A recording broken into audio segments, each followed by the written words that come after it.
Welcome back to Daybreak USA. Okay, since our non-millennial is wearing his hat backwards on our Daybreak USA Facebook feed, I too thought, well, I'm in my 40s. I can be true to the streets and hip. And I'm the one that actually has to cover my head. Yeah, you're the only one going bald, and you're the youngest of us. And so I'm a trendsetter on this program, huh? Here we go. Yo. Okay. So we've got many dads and we've got old Daybreak people USA. wearing our hats backwards. So anyway, that's how we roll here on Daybreak. And I mean old as in we're all parents, okay? So someone else who and likes there's me. Yeah, and there's me you. Old as in we're all parents, and then there's me. A parent. Well, I am, but also I always am the one that gets highlighted for being so old because 56 is so doddering. Oh, please, you're in the AARP. Don't you deny it. I saw that. Listen, 50 and I'll above. bring a 91-year-old mother in here, and she can have it out with you.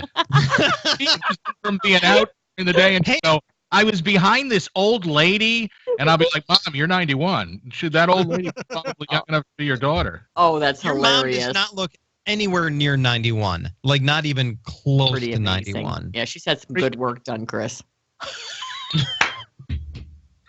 Oh, no, don't go there. That was Mom.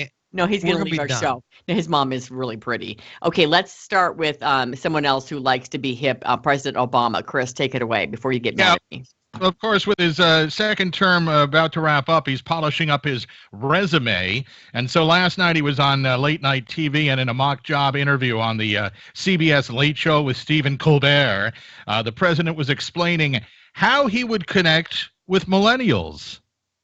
Well, I tell them straight up that this is the most important election of their lifetimes, that they have the opportunity to make history, and that the results in November could change their lives forever, so they have to get out there and vote. Now, he wouldn't name either presidential candidate in talking about the election itself, but as part of that fake job interview, he also touted his accomplishments in office, like brokering the Iran nuclear deal as a skill that might help him land a job after he vacates the White House.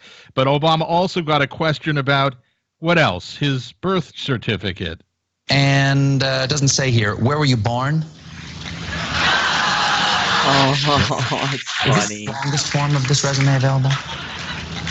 Well, we move on. That's actually so. There you funny. go. The president on CBS last night.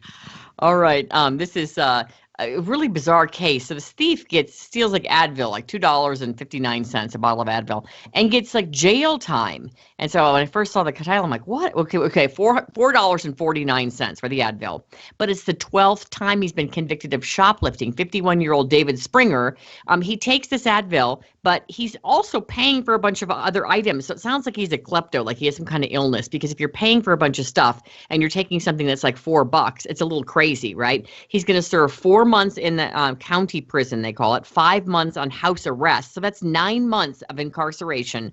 And then 14 months on parole and 3 years on probation because he went for it and took the $4.49 bottle of Advil, and because he has a history of doing this, the 12th time he's been convicted, and just taking little things. It's like an illness. But I can see it after 12 times. At first I was starting to go, wow, that's crazy. But yeah, 12 times. I mean, it's still illegal. It doesn't matter how small the thing is that you steal. It's still illegal. Exactly. All right, John, cocaine found inside of what?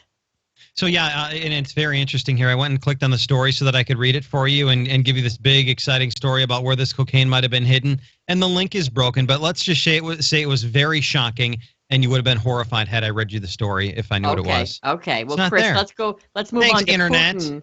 Let's move on to Putin cuddling with a kitten. And again, I'm hoping he's wearing a shirt. I hate it when Putin goes shirtless. It creeps me out when a world leader, good or bad, goes without a shirt. And I certainly don't want to see North Korea's leader without a shirt. Please, it will burn my eyes. And you notice I'm wearing my shirt today. Thank you. We all are, as a matter of fact. By popular demand. By many demands. I demand you wear a shirt. Yes. So the Russian leader's shirtless photo that you're referring to when he was out fishing was actually from his 2016 calendar, the current year's calendar. I didn't realize he literally puts out a calendar every year, you know. So the 2017 calendar has just been released by Vladimir Putin, and it features 12 more wonderfully weird photographs, one for every month of the year. And a guy, a Moscow correspondent for the BBC's got an advance copy of it, and he says that as he looks through it, his favorite is a shot including the Russian president cuddling with a kitten, as well as wearing a wetsuit, which at least it's not shirtless, and also climbing a piece of farming equipment while wearing a business suit. So apparently, perhaps the Russian people themselves told him to keep his shirt on this time. Oh, I hope so, please. He probably didn't have time to fast and get tanned and oiled up for the calendar, so this time he wore a shirt. All right, so these filmmakers are swimming with crocodiles. And they decided they wanted to get up close and personal. They've always loved crocodiles. I mean, these things are gigantic. So they put on these wetsuits that have scales on them. And I thought, oh, they're kind of going to look like a crocodile. No, they look like a guy in a wetsuit. And so they got down in there and they were swimming next to 6 colossal crocs. The theory was by looking like a crocodile, acting like a crocodile, we might actually be a little bit safer and be able to get closer to the crocodiles.